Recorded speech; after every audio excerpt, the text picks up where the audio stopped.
আসসালামু আলাইকুম। আমরা আজকে একটা সেটের আমরা মুরগির ঠোঁট কাটতেছি। আমরা সেই ঠোঁট কাটা আপনাদের দেখাবো কিভাবে ঠোঁট কাটা হয়। আর একটি ছোট্ট করে আপনাদের কিছু ইনফরমেশন আমরা দিয়ে দেব। এটা শুধু শর্ট ভিডিও।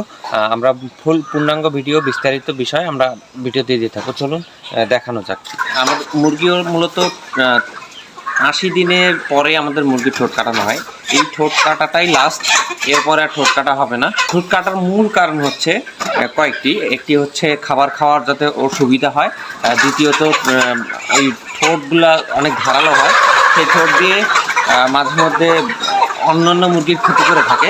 আর দেখুন, আমরা দেখাই কীভাবে ঠোঁট কাটা হচ্ছে।